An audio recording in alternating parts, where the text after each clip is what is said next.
Okay, so I just Okay. yeah.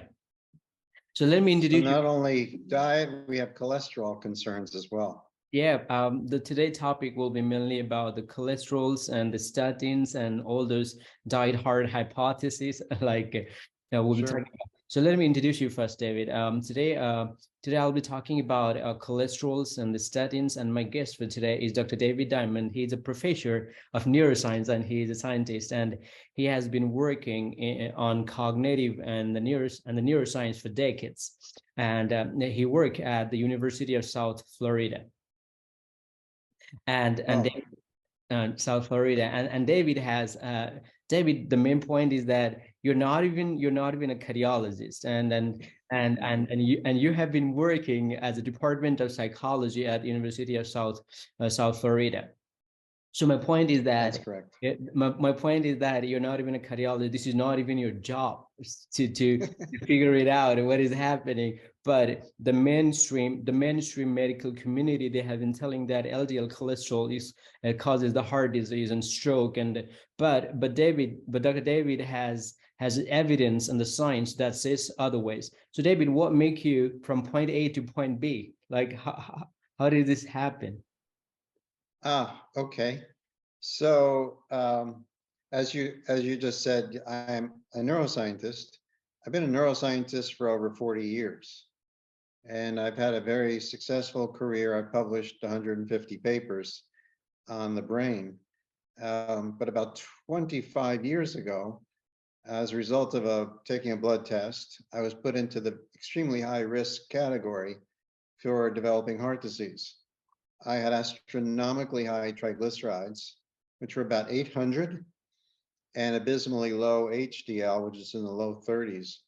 And so my ratio of triglycerides HDL was about 25. Whoa. And as anyone knowledgeable in this area would know, you prefer to have that ratio be 1 to 1 and no more than two, or 2 to 1. less than two. Yeah, certainly less than 2, and I was 10 times more than the considered upper limit or ratio. And at the time, I knew a good bit about the brain, but obviously little about heart disease. And for almost a decade, I just thought I could beat this problem with my lifestyle and diet. And I went on a low-fat diet.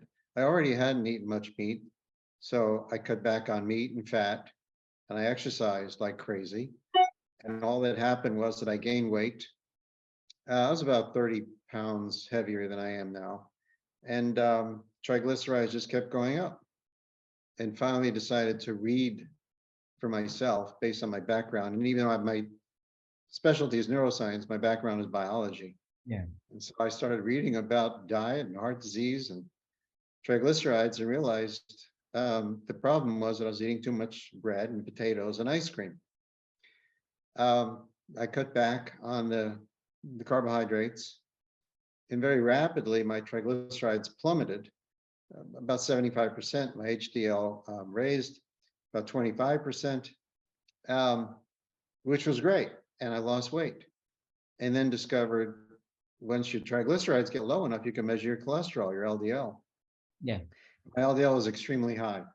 So my doctor wanted me to go on a statin.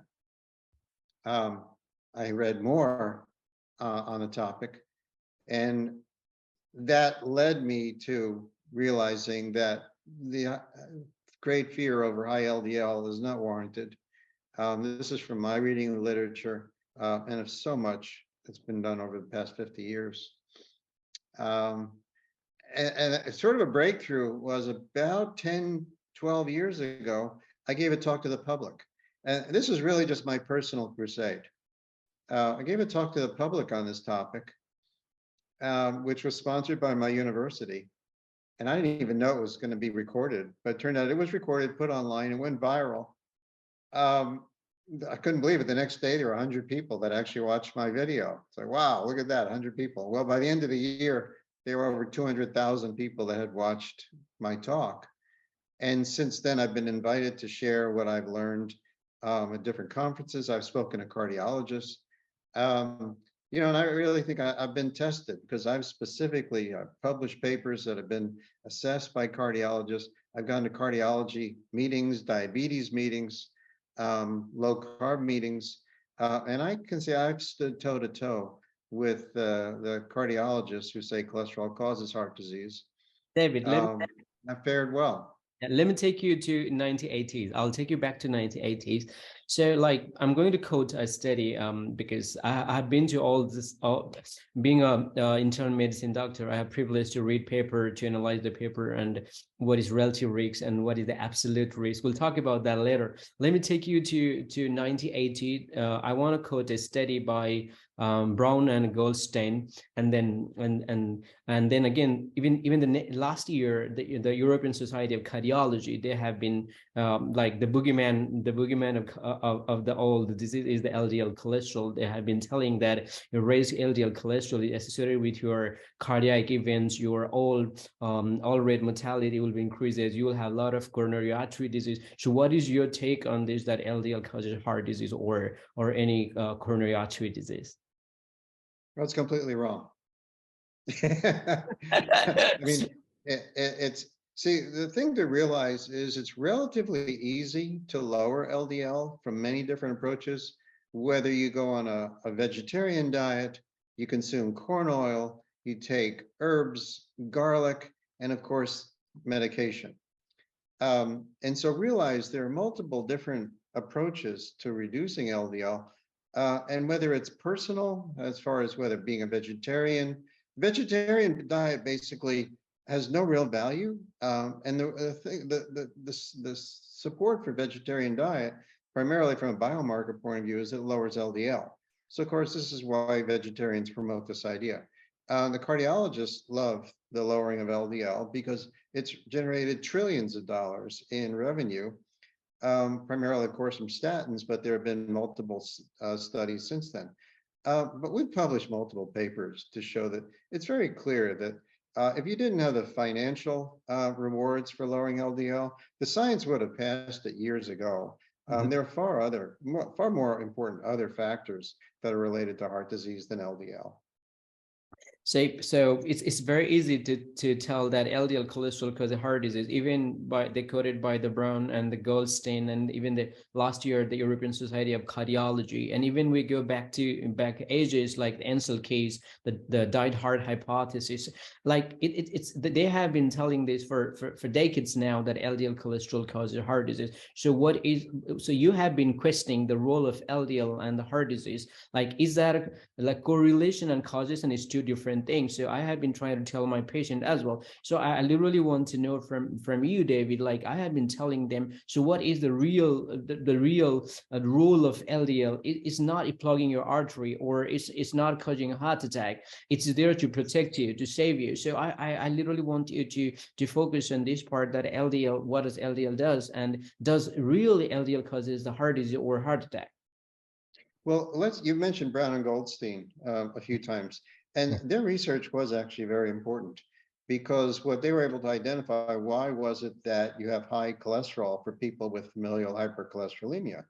And their Nobel Prize winning work was very important because they showed that there's a defective LDL receptor on the liver cells.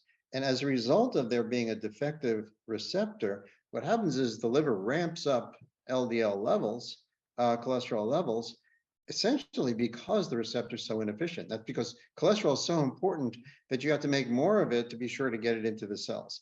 And that's really what their work was. Their work really had very little to do with actual heart disease, despite the fact that they said LDL caused heart disease. One thing we got to realize is, if you go back, whether it's decades ago, the work in the 1980s, there's almost no really strong correlation of LDL levels to heart disease.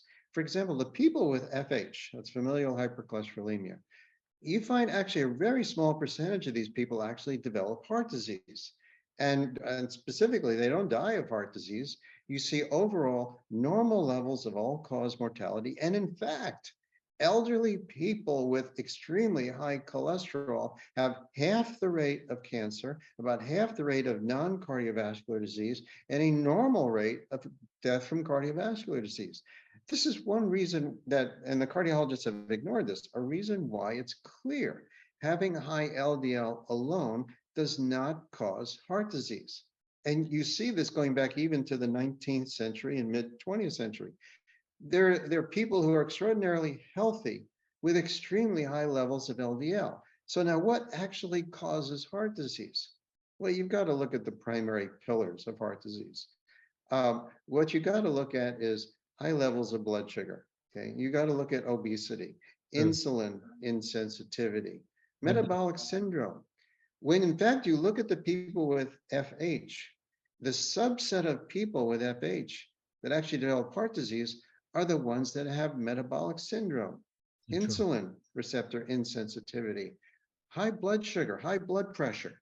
When you remove those components from even the people with the highest LDL, you find they have absolutely no difference in their rate of heart disease compared to the general population. And in fact, we have published papers that have documented the excellent health of people with high LDL compared to the general population. Now, what cardiologists don't appreciate is that LDL, lipoproteins in general, are actually an important part of the immune system.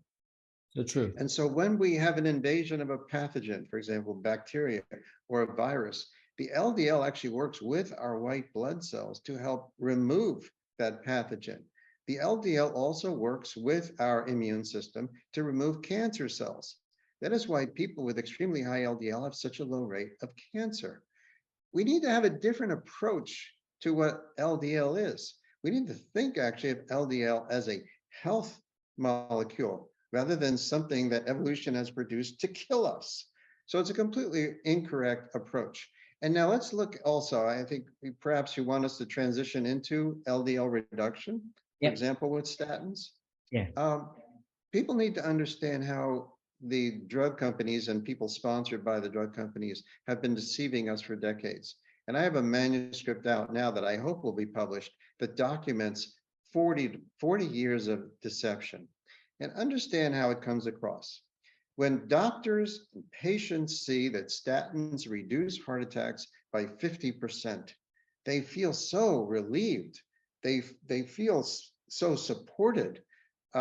They feel like they're immune to developing a heart attack. But realize how you can play with these statistics. This is the way the study is done. You have a placebo, okay, in which you look at how many people have heart attacks given the placebo. And it's, let's say, 2% of the people given placebo have a heart attack. And 1% of the people given a statin have a heart attack. And so really the difference is 98% don't have a heart attack versus 99% don't have a heart attack. The real difference is 1%. That's true. But do you think the doctors are going to say, well, statins reduce heart attacks by 1%? No. When you say the difference from 2 to 1 is 50%. And that's why people think, well, half of all people who take statins aren't going to have a heart attack. No, it's only 1%. 1 out of every 100 people prescribed a statin will be less likely to have a heart attack. And that turns out not at all to be related to LDL. Statins actually have other effects, such as anticoagulant and anti-inflammatory effects. And that explains why, in fact, there are relatively small benefits of statins. And what we have documented, see, people aren't aware of all the adverse effects of statins. You know, it's been talked about as if this is propaganda. I've heard cardiologists say it's just propaganda from an internet cult that talks about negative effects of statins. Meanwhile, in our papers published in peer-reviewed medical journals, we have documented dozens of medical papers. This is not an internet cult, that have shown that there are serious side effects of statins, including adverse effects on the brain, increased risk of developing diabetes, increased damage to muscles and tendons. And so all of this for almost no real benefit. And when it gets down to it, lifestyle and diet would be far superior for people than to be taking this medication. David, I'll take you back to 1984 because we need to talk about cholestyramine. So yes, sure. I read that paper, and the way they manipulated the data I was so stoned, and I was really, I was really angry, to be honest, but like the real outcome was 0.4%, and they're talking about relative and absolute risk. So I want you to tell more about how did the whole thing happen about the Lipitor and the statin medications in 1984. Thank you for asking me. That was the LRC study. And this is quite remarkable. So they had 500,000 men, American men, middle-aged men, and they took the men that had the most extreme cholesterol levels, so the highest 5% of the cholesterol, and they followed them over 7 years. Half were given cholestyramine, which is a rather primitive drug that absorbs cholesterol in the gut and does significantly reduce cholesterol levels, and the other were on a placebo. And after 7 years, they looked at overall mortality, cardiovascular mortality. There was no difference at all in all-cause mortality. 2% of the people on placebo died of cardiovascular mortality. 1.6% of the people on the cholestyramine died of cardiovascular mortality. Here we're talking about 0.4% difference, specifically in cardiovascular mortality, which is obviously a very trivial difference. And in fact, based on the original methods of the study, that was not statistically significant. The authors decided to relax the statistical standards to amplify this effect. So we're talking about a 0.4% difference in cardiovascular mortality. Do you think they reported to the media that there was a 0.4% benefit? No. What you do is you divide 0.4 into 2.0, and you get 24. That's so true. And this actually got this study onto the cover of Time magazine. And they said, we now can conquer heart disease by lowering cholesterol. This was like the first study that said, lowering cholesterol cures us of heart disease, this incredibly trivial effect. And that's called relative risk. When you divide one ratio into another, you amplify the effect. That's true. And that's in fact what propelled the science to ultimately result in approval of the statins. So this use of relative risk is outright deceptive. It has been criticized for decades by academics, and it's been ignored entirely by the principal investigators of these trials to promote the idea that cholesterol causes heart disease and reducing cholesterol dramatically improves survival. David, so if LDL is that bad, if it's really the bad thing, so like LDL really, if let's take it some other ways, if LDL is really bad and it causes heart disease, so why our liver has to produce almost 200 milligram per deciliter of alcohol every day? Our human body also makes like 2,000 to 200 milligram per deciliter of cholesterol every day. And like there are a lot of things, like even the bile cells in the human body need cholesterol, the testosterone, progesterone, estrogen, all those hormones, the steroid hormones, they need cholesterol. Why we are targeting just the LDL cholesterol? Why, like, if I'm going to eat like a steak or a red meat tonight, I'll be dying of LDL cholesterol tomorrow morning? Yeah, well, the cardiologists, the American Heart Association, will acknowledge that we need cholesterol to survive. It's an essential part of our metabolism. They don't dispute that. What they say is there's sort of a dose-dependent harm from having too much LDL in the blood. And I've seen experts such as Tom Dayspring who will use terms such as the LDL sort of attacks, bombards the arterial wall, which is really absurd. And what's happened is these so-called experts have been allowed to say anything they want, and they get away with it. This idea that LDL attacks the artery wall is completely without any scientific foundation. Now, the reason why I emphasize metabolic syndrome, particularly high blood pressure and high blood sugar, is because that's what causes a deterioration of the artery wall. You have what's called so you have to have this preceding component. You have to have damage, not only to the artery wall, but you have damage to the proteins all over the body. That's in fact, this measure of blood sugar, the A1C, is in fact glycation, which is glucose directly attaching to proteins. Yeah. And that damages the functioning of proteins. So you've got to have this preceding damage. And the absurdity of this whole phenomenon is that the cholesterol is used to repair damaged tissue. It's used to attack pathogens. It has a constructive function, not a destructive function. So when the artery wall is damaged, the cholesterol is actually used to repair the damage. So really, the emphasis should be is how do we reduce that damage? Or how do we even stop the damage from occurring to begin with? And you stop that by reducing the biohazards, hazards being high blood sugar and high blood pressure. So the point, let me put it into the point. The first one is nobody's talking about infection. When there's infection in the human body, when there's inflammation in the human body, when there is infection, inflammation, high blood sugars, high blood pressures, and metabolically unhealthy people, there's likely more chance of like their endothelial, the blood endothelials or the blood linings are going, like when there is infection, like there will be the LDL cholesterol to fix it, to repair it. So if dietary intervention, like if we can do a dietary intervention, so we can lower, like we can lower the infection, we can lower the inflammation, and then we can also heal the blood endothelial. So once we go a dietary intervention like low carb, or if we go to the low carb high fat diet, or we can go to carnivore diet, there's similar results, like your inflammation subsides and your LDL gets high, but your triglyceride will be pretty normal, your SDL will be high.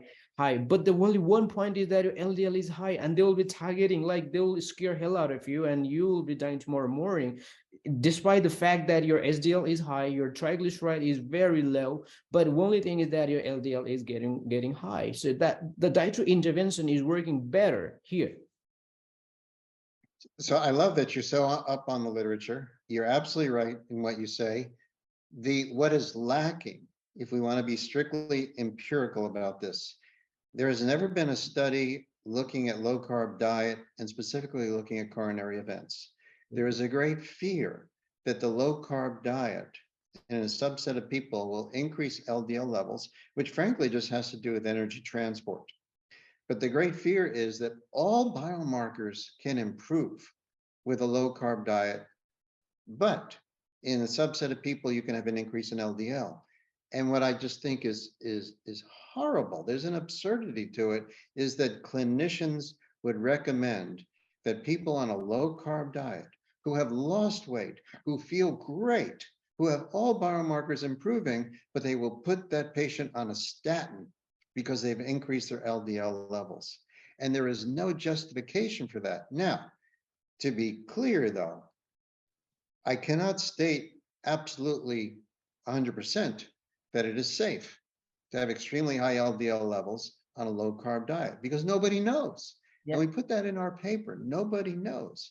But I would be willing to bet, and I'm betting that personally because my LDL levels are rather high. My LDL is about 200, my cholesterol is 300. And so I would say I don't need to be concerned about having high LDL as long as my other biomarkers are good. Now, by the way, the reason why my triglycerides were 800 is because I do have a genetic anomaly in which I do have extremely high triglycerides. Even on a low carb diet, my ratio is now 4-to-1 rather than 25-to-1. So I may never get to being 1-to-1 with my ratio. But in general, most people can get down to the ratio of 1-to-1 triglycerides HDL, and there's absolutely no reason to be concerned about high LDL when you've got your triglyceride to HDL ratio down to 1-to-1. And so this is the real problem. We still have the American Heart Association, European Atherosclerosis Society emphasizing that the low carb or ketogenic diet is unhealthy because it can raise LDL. And this is something that I've been working toward changing. Yeah. So David, you're talking about FH or familial hypercholesterolemia. I have 2 patients of FH. So I noticed one thing, and my patient, he had a deficiency in factor 8. Nobody before, like when he came to me, and I was very worried about him. I was worried in a sense, his triglyceride was above 4, like it was 1200. and his triglyceride was very high, his HDL was very, very low, and that technically he was on a risk. So I was not worried because he had a high triglyceride. I was worried because I saw a lot of bruises in his body. I saw one that I noticed him, and I said, hey, let me do some checkup on you. So I started his clotting factors. I started doing on, and I saw that he has a lot of, like, he has a deficiency in clotting factor 8, and his PDINR was very, very raised. So I was thinking, why don't we talk about these things, like his body his body might have a lot of inflammation, and that is causing the clotting, and that might lead to a stroke or a heart attack, but not because his triglyceride was very high. Well, that's fascinating that you have to deal with individuals who have such extremes. He not only has FH, he has high triglycerides, which was actually studied by Brown and Goldstein as saying these are people who do have an increased risk of heart disease. But you're saying he has a deficiency of factor 8, Yeah, which would actually reduce his clotting, I would think. yeah, So that actually should enhance his survival likelihood. yeah. He's got quite an odd mixture. That's why I was not worried about him. Once I check it, I said, you don't have, you got nothing to worry about. How And about his coronary calcium? Have you been able to test that? yeah, I did a CT angiogram, and his CAC score is perfectly normal. So Yeah. I put him off the statin. He was taking statin. So I'll talk to the statin, because David, I literally admire you and I adore you, the things you have been doing. Thank you. And I want to. By the way, I do want to emphasize this coronary calcium has been a thorn in the side of the statin advocates for decades. They initially tried to ignore it for the first decade. American Heart Association tried to ignore it, but the coronary calcium is so critical, and it tells us so much more than cholesterol. Here's my question, David. If my patient, I did a CT angiogram, his coronary artery calcium score is 0. Why do we still, like, we have to put him on statin medication? Why? Because I think. Well, I would say you don't have, first of all, you don't have to ever put someone on a statin medication. I do actually see that there are physicians who say they need to provide information to the patients, and the patient makes the choice. That Yeah. includes adverse effects of statins. That also includes emphasizing coronary calcium score. Then you leave it up to the patient. If someone has a 0 coronary calcium score, then basically that's it. That's a game changer. Then Yeah. there's no other measure that matters. Although the absurdity, I've listened to cardiologists who say, well, that means you probably won't have a heart attack for the next 10 years, but what happens after that? This is such an absurd way of looking at health. But no, you don't need to even emphasize the cholesterol and the statins for a patient with a 0 coronary calcium score. And that's what's actually happened only in the last few years, is emphasizing the great value of the coronary calcium score, which is largely independent of cholesterol and is potentially related to blood glucose and metabolic syndrome. So that, and now the question is, why does someone have raised coronary calcium? And it typically is also, it's related to damage to the artery. And again, we get back to why does a damage occur? It occurs because of the high blood sugar and high blood pressure. So if, like, the main thing is here the inflammation, high blood sugar, and the high blood glucose, and they are metabolically very unhealthy. And if we put the patient on low carb diet, and dramatically there will be a lot of changes.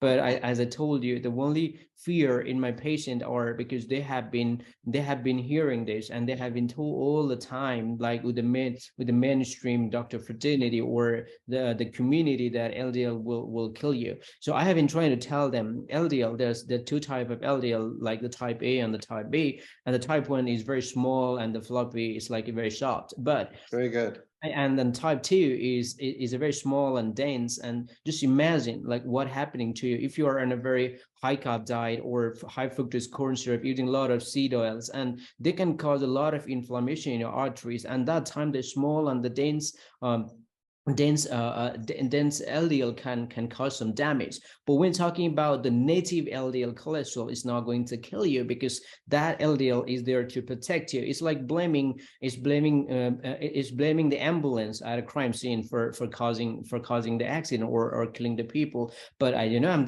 the only one person here, so I want you to put your perspective on LDL cholesterol to my patient. Well, first, I have great admiration for you. I have just met you. I find it remarkable you know so much more about the heart disease cholesterol literature than probably almost all cardiologists. You have so much more knowledge than one will get from the American Heart Association. So I have great respect and admiration for you. Congratulations to you to Thank you. being up Thank on the you. research. I have been following your footstep. I have to tell you, you don't know me, but I literally read all of your papers, like peer reviewed. Even you had published a paper that people in low carb diet, they don't need to take statin. And so I have been following you very closely, and thank you. Oh, listen, the admiration then is mutual. I'm really glad that I've been able to help. One thing is just so simple if you tell your patients. If someone tells you that there's a great restaurant across the street, they have the best food in all of town, you should eat there. But they don't tell you that they own the restaurant.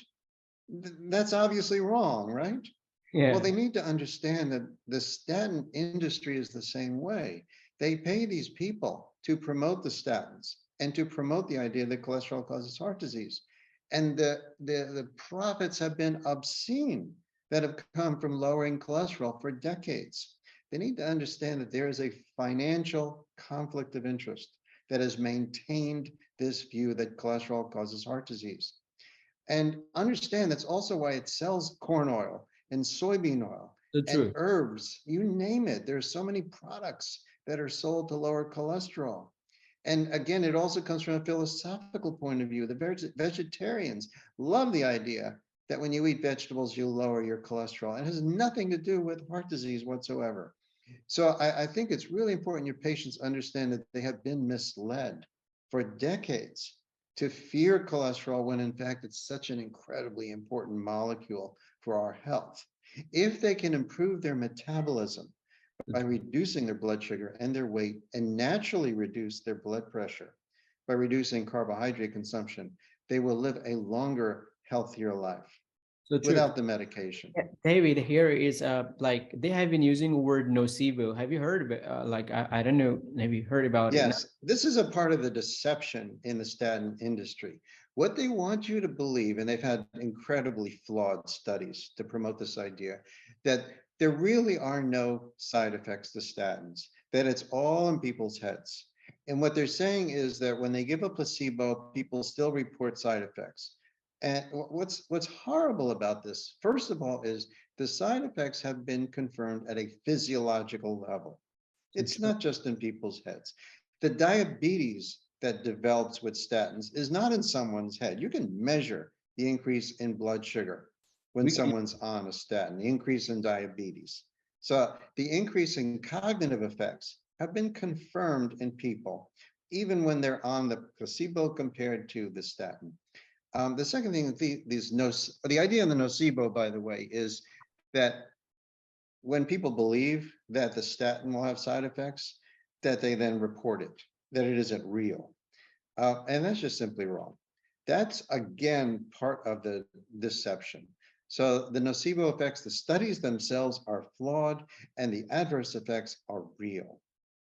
Let me tell you, I really want to talk about the statin side effects. So I'll start with, as you were your PhD in biology, and most of my patients, even they complain me, like they have, before they visit my clinic, they have been on statin for 10 years and 12 years. So I try to know more about them. The first complaint is the muscle ache. And I take that very seriously, because when my patient complains about muscle ache, and second part is when talk about diabetes, when like none of the study and studying they easily neglect this part of being the diabetes part. But if you convert it is more than 20%. Like even they're talking about very negligible amount of people, they're saying that they might get hyperglycemia. They're not talking about type 2 diabetes. So just like a rhabdomyolysis or muscle ache on type 2 diabetes, GI, a lot of people have GI problems when they start in studying. I've even seen some cases people in studying they develop atrial fibrillation. But no. Yeah, well, obviously, statins interfere with muscle function. It's very well established. Yeah, Physiologically, we know why. It interferes with coenzyme Q. And yeah. so the heart is a muscle. And so what we've actually seen is there's a significant increase in heart failure over the last couple of decades. And it doesn't really seem that people are interested in relating the heart failure to the statin use, but we know it causes a deterioration of muscle functioning. There's a beautiful study by Cedarberg et al., which we've cited, that actually quantified the increase in diabetes in people when you start with completely healthy people. I noticed, by the way, it looks like it might be shutting us off. Are we going to be, is it going to end in 1 minute? Yeah, we're going to continue. We'll start again if it ends. It says it's less than a minute. We'll see. It says less than a minute, so I don't know if we're going to be terminated. This talk will be terminated. But the diabetes effect is real. There is an explicit. Okay. So we're talking about diabetes and the side effect of statins. So the first thing, the most obvious one, would be the muscle atrophy, but also increased proclivity to develop tendinitis. Yeah. And you know that what I have seen, what patients report is that when they go to the doctor and they say they've got muscle pain, the doctor says to them so often, cardiologist says, "What would you rather have, muscle pain or a heart attack?" And so they tolerate the muscle pain because it's better than dying of a heart attack. And that just shows how deceptive. And actually, I have to say, I don't fully blame the doctor because doctors tend to follow authority figures. And frankly, your approach is completely contrary to what the authority figures would be telling you. You are reading the primary literature. You're reading what I'm presenting, which is a review of the primary literature. But most doctors really just follow what the authority figures tell them in the guidelines. And so they're led to believe that it's better to have some muscle pain than to die of a heart attack. And it does go beyond the muscle pain, which is as much as half of all people on statins have the muscle pain. And then when you look at the other effects, which include that, we publish a paper that shows that the statins that are able to get into the brain, only a subset of drugs are able to get into the brain past what's called the blood-brain barrier. The statins that get into the brain clearly have an adverse effects on cognition, on learning and memory, because the brain actually makes its own cholesterol. And so when the statins can get into the brain, they interfere with the machinery for the brain to make the cholesterol. And then the brain needs to use that cholesterol to produce new brain cells, new synapses, new connections, and make memory. So that so many patients report impaired learning and memory and attention when they're on a statin.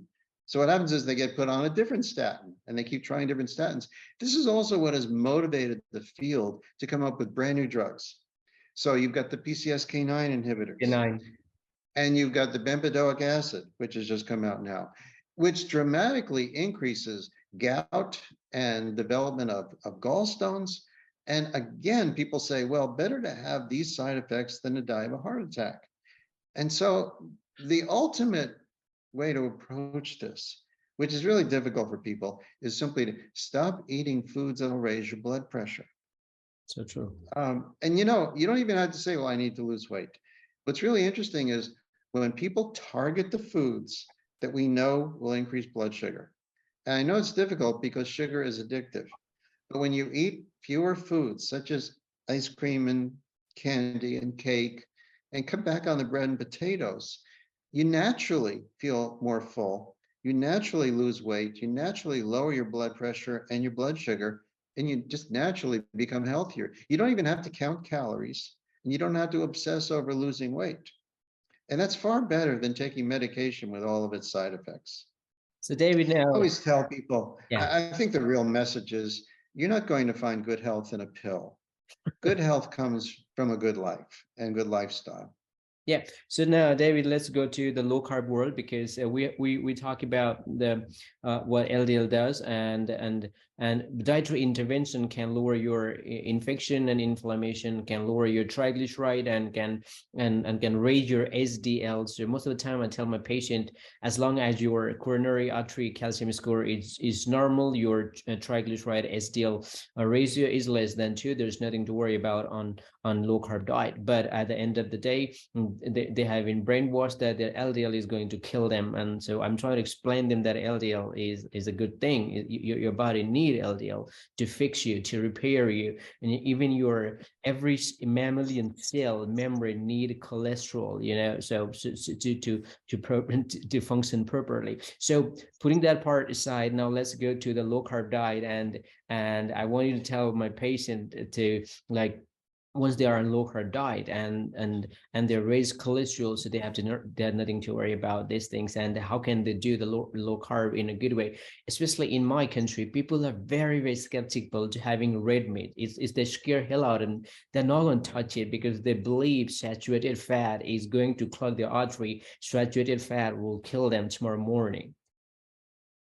Well, first of all, what you just summarized is magnificent. And again, I have such great admiration for your perspective, which really is the good science. People need to understand that this fear of saturated fat, again, saturated fat is found in a higher percentage in animal fat and tropical oils. So coconut, palm oil, as well as animal fat. But people need to understand this started about 60 years ago with absolutely unjustified science. It was someone named Ansel Keys, who was a powerful influence on American science and completely ignorant of really the mechanisms of heart disease and ignorant of nutrition. It was his personal belief that saturated fat, especially animal fat, cause heart disease. And he stated it as a fact before there was any science to justify this view. And study after study since then has confirmed that a high percentage of consumption of animal fat and a low percentage of carbohydrates results in extraordinary health, does not increase risk for heart disease. So this is a myth that has been perpetuated. Now, frankly, a person can be very healthy without eating red meat. If one is personally, it could have to do with religion or personal feelings. One does not need, I actually think life is better when you consume red meat because it is so nutrient dense. It is something that humans naturally are adapted for. But some form of animal protein is incredibly important. I actually tell people eating eggs and cheese is just an extraordinary part of a healthy diet. And so you don't need to have red meat to be healthy. A diet that includes eggs and cheese really can be fine, and cutting back on the rice and grains will also help people. In particular, wheat is probably one of the worst things people can consume. So I don't know if your population, if you have much wheat, but that's probably about the worst thing that people can consume, largely because the wheat has components which are called anti-nutrients. And so you've got these anti-nutrients that come along with the wheat, plus chemicals are used in producing the wheat, such as the Roundup. So I would say that the findings recently, we're looking at people who've been able to reduce inflammation, reduce autoimmune disease symptoms by cutting back on plants. What's really fascinating is this idea that plants have toxins. Plants have mechanisms to protect themselves from animals. And we need to stop thinking about plants as being so beneficial, that eating plants is so good for us. Humans are really not well designed to process plants very well. We are designed to process meat, animal protein. So whether it's chicken, fish, eggs, cheese, that really is the ideal food for us to eat. And frankly, when we get down to it, when we get away from conflicted science, what we find is the healthiest food for our biomarkers would be animal-based food. And so really what we want to avoid would be food such, I'll tell you one thing I really want to focus on would be lectins that are found in legumes, beans. Beans have been promoted as so healthy. Understand, if you eat raw beans, you're going to die. It's as simple as that. It would rip up your intestines. So that's why we have to cook the heck out of beans just to make them barely digestible. You have to soak them for overnight. Then you have to cook them for hours. And even then they have adverse effects on our GI tract. So beans really is something to eliminate. Potatoes as well. They've got the anti-nutrients that interfere with absorption of our minerals. There is nothing in meat that interferes with, not only does it interfere with our absorption of minerals, the meat contains those minerals that we need to be healthy. It's particularly seafood if you have access to it. They believe like when you have a red meat, you're going to get a colon cancer. But the fact is that the red meat is converted into amino acids and that absorb into your intestine. It's not even going to get down to your colon. Yeah, absolutely. The science behind the fear of red meat and the linkage of red meat to cancer is just atrocious. And you know, one thing, people talk about cured meat. They talk about hot dogs and salami. One thing we need to understand is, especially we're talking about typical Americans, Americans don't sit down to a plate of hot dogs. And that's it. That's not a meal. What do people eat along with hot dogs? They have the bun, they have French fries, they have soda, and they have the ice cream dessert. What's remarkable is that these anti-red meat people ignore everything else that's a part of the meal, and they focus on the hot dogs. And what does happen is the people who eat the most hot dogs also eat the most bread and ice cream, and they smoke more than the people who don't eat hot dogs. And they ignore these other factors. And even then, the actual rate of colon cancer is so incredibly small compared to the people who have what's considered the optimal diet. So people need to understand that the science is just atrocious in trying to demonize the red meat. Yeah, it's since decades and decades they have been demonizing the red meat. But now let's move to the other part. We talk about there's nothing to fear your saturated fat as long as you are not using any refined foods. You are cutting your sugars, you're lowering your carbs and especially seed oils, and you're not using the processed food. So you're having animal-based saturated fat is perfectly okay for you. So the next part I would like I want you to explain to my patient is the cholesterol part, the LDL on low carb diet. Well, as a scientist, I want to be somewhat neutral. Understand something. We know that people who have extremely high LDL, whether they have FH or not, that these people have normal, healthy lifespan. Well, that completely opposes the idea that high LDL is unhealthy. And I say this from scientific studies published in the mid 20th century. In fact, follow people who were born in the 19th century who explicitly had FH. And you look at how healthy they were, how they lived a long, healthy life. This is not my opinion. This is the science. That should get people to be very skeptical of all these concerns about LDL. And so the scientific studies confirm that high LDL alone clearly does not, and there's no mechanism by which high LDL can cause heart disease. People have been given this view. This you see on WebMD, you see this in the American Heart Association, that somehow cholesterol sticks to the arteries and blocks the wall. Well, that's not possible. Cholesterol is not free floating in the blood. Cholesterol is contained in this protein coat. That's what a lipoprotein is. And so the cholesterol can't stick to anything because it's contained inside this protein coat. The other thing is there is a protective barrier on the artery walls called the glycocalyx. And in a healthy person, this protective barrier keeps anything from attacking the artery wall. And so what your patients need to understand is this protective barrier that's on the artery wall deteriorates as a result of high blood sugar and high blood pressure. And so that's the way to think about it, that first of all, cholesterol is absolutely essential for good health. We use cholesterol to produce all of our steroids, to produce our estrogen, testosterone, vitamin D. It is our health molecule. And that's the way your patient should think about it. If we produce more cholesterol and more LDL when we're on a low carb diet, that simply means that we are transporting more energy, more antioxidants. So we got vitamin E that comes along with the LDL and vitamin D. And so we are producing more health molecules along with that greater percentage of LDL.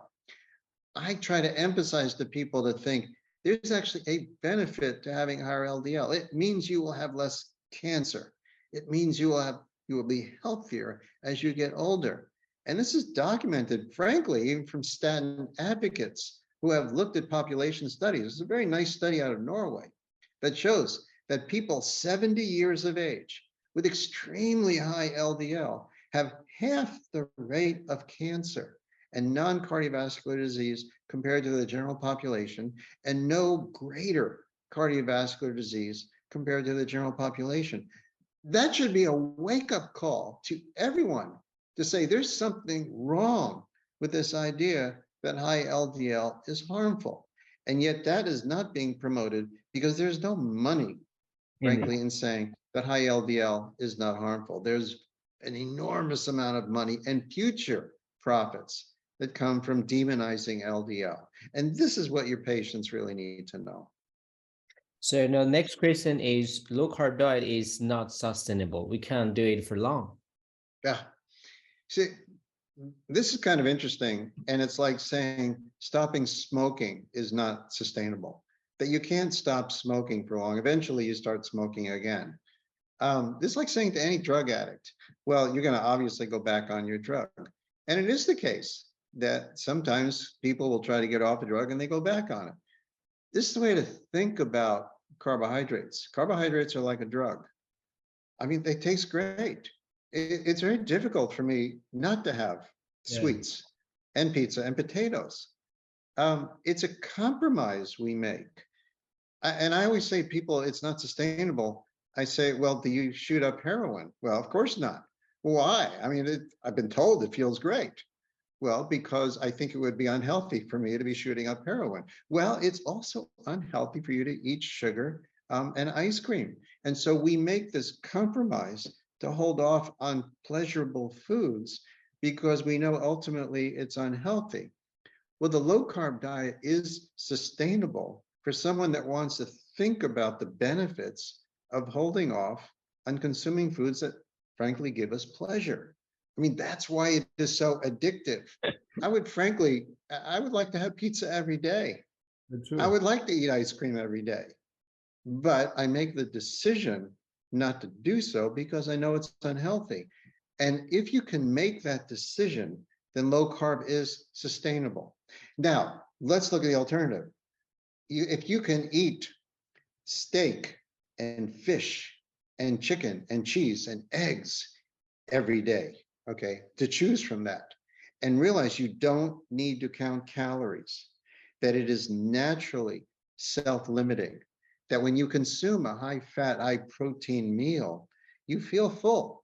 And in fact, you have no interest in eating for many hours after that. And that's the way to think about it. You don't have to count calories when you go low carb. You can enjoy the foods that have protein and fat, and you don't have to worry about counting calories, and you naturally eat less, and ultimately you lose weight. David, I want to add here something. When my patient, they say that they're craving sugar, so I personally tell them, it's not about my patient. Anybody who is craving sugar, they're either fat and protein deficient or they're mineral deficient. So well, that may very well be true, but I think you need to I would suggest you take a step back. Craving of sugar is natural. When we consume sugar, our pleasure center in our brain gets activated. It's actually been shown in imaging studies that we have a release of dopamine in our pleasure center, which is called the nucleus accumbens. You know, it's like any other addiction.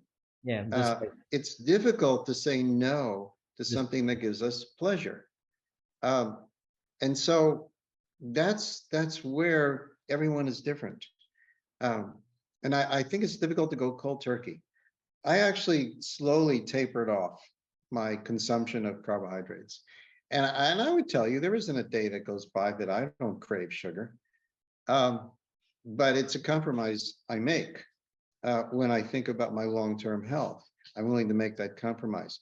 So it may very well be that some of your patients do have insufficient mineral consumption, but realize I think it's also just a part of the drug addiction process. Because when talking about mineral, I want to add you, because people are scared of salt, you know, and when they are technically on low carb diet, I ask them to take some extra salt because, you know, the insulin resistance start to get better and better when you're on low carb diet and your kidney is not going to hold a lot of sodium.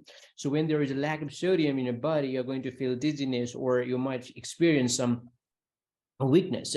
So I asked them to take some extra salt. But when talking about salt, I have been demonized and criticized, and I have been like bullied all over again and again because I asked them to take salt. This is another area, and you are so up on the research that I truly don't understand. This demonization of salt isn't even supported by much of an industry. I mean, there's no one, as far as I could tell. I mean, it's not an area like a fear of cholesterol, which has produced profits. The fear of salt is completely unfounded. And this idea that if you eat something salty, it will therefore raise your blood pressure and you'll develop a stroke or heart attack. I mean, there's almost no evidence to support that. And in fact, the low salt diet is associated actually with more heart disease. So I completely don't understand why people have advocated that. And there is this diet, the DASH diet, which is a very low salt, largely vegetarian diet. And nobody wants to stay on that diet. It's incredibly unpalatable. There are studies, the longest the studies go is about 6 months. And it has almost no effect on blood pressure. And the low carb diet actually has a greater effect on reducing blood pressure than these low salt diets. So your patients do need to understand that it is so healthy to consume salt. And in fact, increasing your salt consumption when you're on a low carb diet is very good advice for your patients. So what you're recommending to your patients is all based on really strong science. And I have to say, again, I admire you for how much you're up on the good science. Thank you, David. And so now let's summarize today.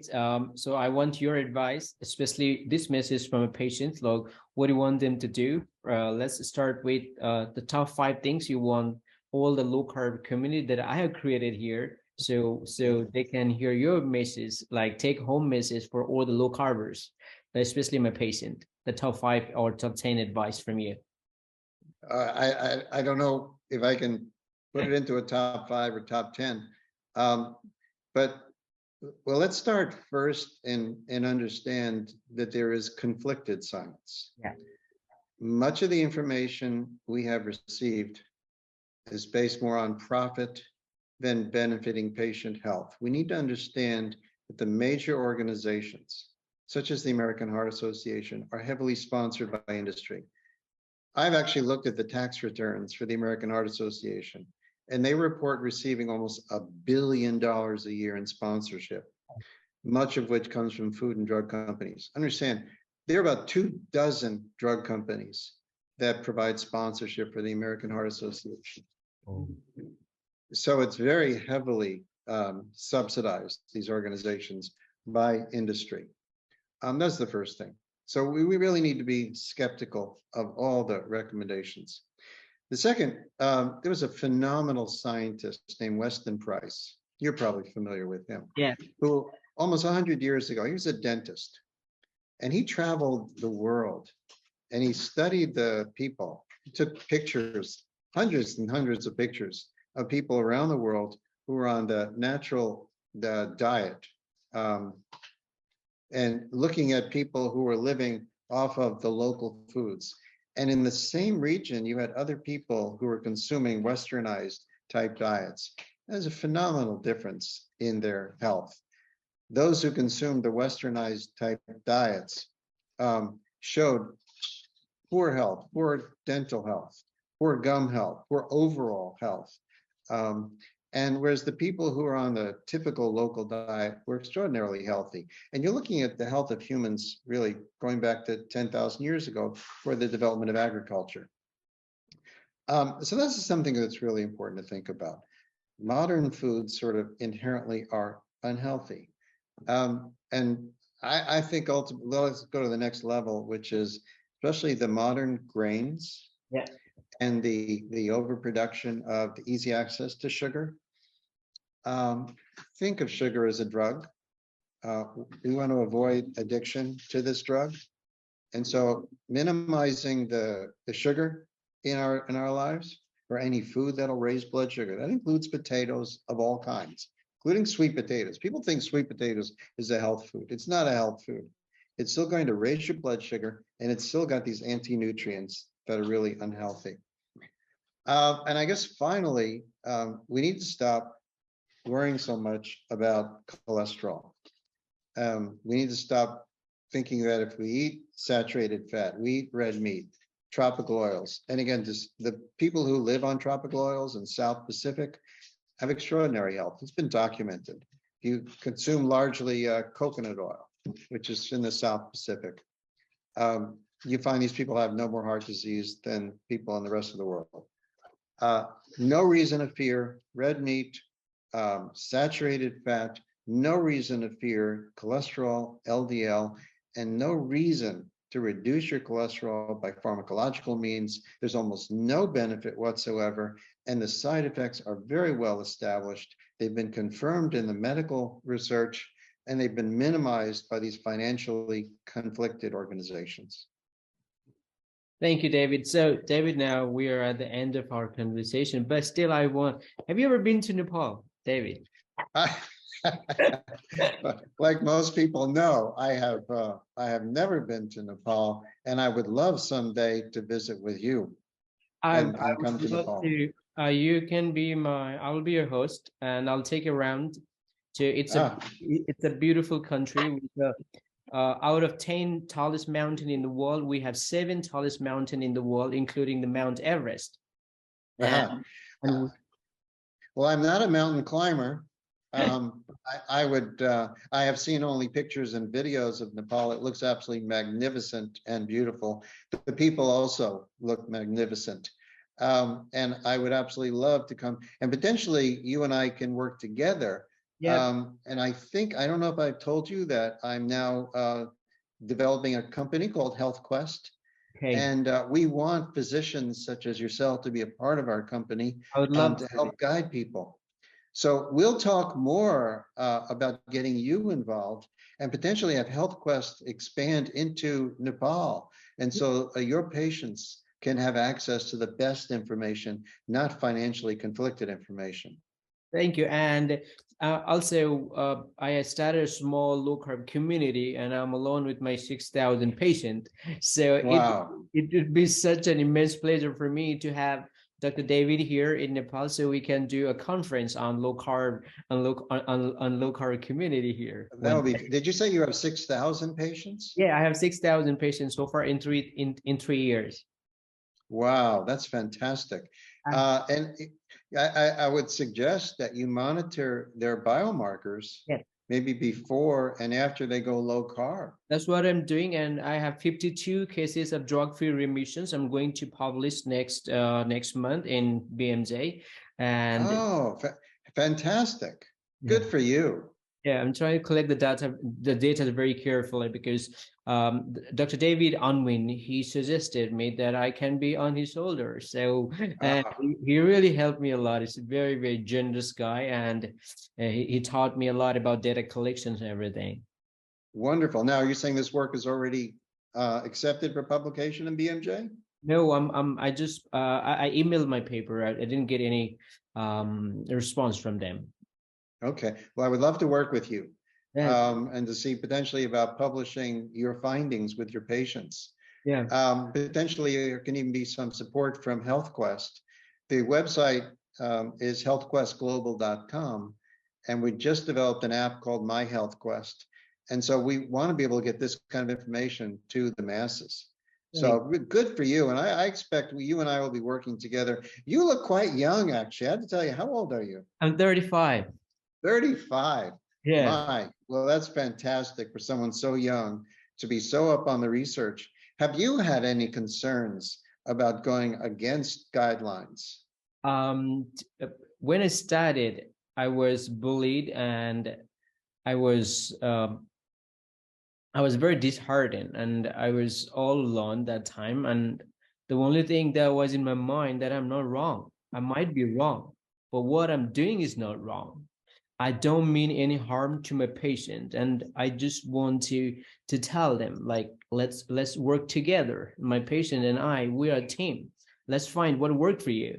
Sometimes lowering carbs might work here. Sometimes maybe you need a periodic carbization. You need periodic carb in certain conditions. So that time I was very, very alone and broken, and I was hooted and shouted and chanted by people at that time. But the things has been changed now gradually, not for the mainstream, but for the community, but for my patient and the people, those who are the visited my clinic, the scenario has been changed a little bit now. And when I think about 3 years back, I was like, I had no freaking idea what I'm doing and how I'm going to start it, and how I'm going to explain to the people. But things are getting better now. Well, good for you. Listen, I think you and I could be a great team. We will connect with other scientists and physicians around the world. We are potentially looking maybe to have an international conference. Yeah. I don't know if it'll be in Nepal, but I look forward to someday getting together with you and sharing a meal and sharing more information. That would be great, David. It's not because I'm talking to you. I need to tell you this. I heard your story on YouTube, like your familial hypercholesteremia, and you're not even a cardiologist. And the work you have, done, and the time and the energy you have been doing all this research, you are an absolute hero for me, because you have done an amazing thing. A lot of people, those who are even involved in this field, they're not doing this, but you are doing for a whole human race. And I totally adore you, David, for the things you have. well, thank you very much. Wow, I just realized I'm almost twice as old as you, and so it's good to have your generation following up long after I'm gone. I have been doing low carb since 2015. Very good. Fantastic. My body fat is maybe 7 or 8% right now. Now, did you go into low carb because you had any health concerns, or was it purely intellectual? I had a shoulder injury, and the main problem was I had IBS, and I had irritable bowel syndrome. And when I was in med school, I had IBS and I have IBD, and I have no idea what was happening to me, because I was following the old guidelines that I need more fiber to add my diet. It's like adding more car to a traffic jam, like you got to. That's right. And you got to add, you got to add more and more fibers, and things were getting worse for me. I was even scared to travel, because I was scared, like, what if I'm going to eat at a restaurant? Then I need to find a restroom. What if I'm traveling? What if I'm on the bus? I need to ask the driver to stop for me. And then I dive into these things. I said, no, there's something wrong with the guidelines, something wrong with the advice that I've been following. That's another area of ridiculous science, is this so-called daily need for fiber. Yeah. Again, no science to it. You can enlighten me for 2 minutes, because my patient, like, I had been telling them, but I told you, nobody gonna believe me if I'm saying, like, you're adding more car to a traffic jam. Yeah, absolutely. No, I mean, fiber, if anything, can potentially cause greater inflammation in the colon. And again, there's no need for any plant material in our diet. So therefore, there's no need for fiber. Your patients may actually be interested in the Facebook groups, the carnivore Facebook groups, which you're probably familiar with. There's so many people. We're looking at thousands of people now who have improved their health by eliminating plant material entirely.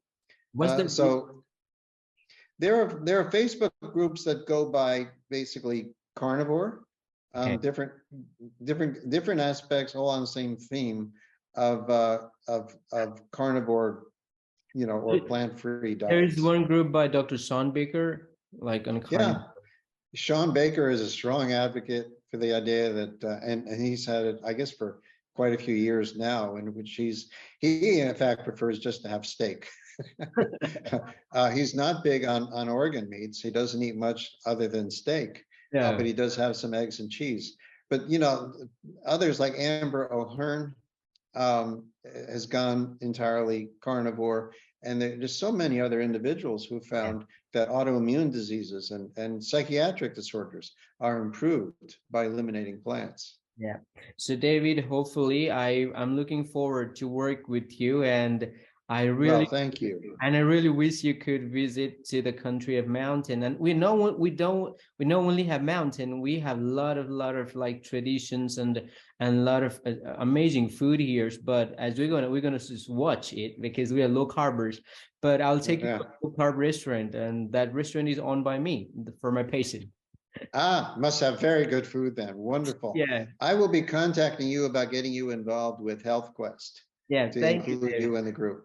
And Yeah. there's also a low carb email group that I'm a part of that should definitely have you included as well. Thank you, David. All And right. I'm really, my finger crossed. Hopefully, I'm gonna see you in Nepal, or I'm gonna follow you to Florida. Or at another, we plan on having a conference next year, and I think it would be great to have you present your work there as well. Thank you. I would All love right. to. So great to get to know you. Thank you for contacting me. Thank you for all the compliments. And thank you for being an advocate for your patients with all the good science. Thank you, David. All right. All right, Kurt, we'll be talking again someday. Okay. Bye-bye. Bye. I'll see you soon.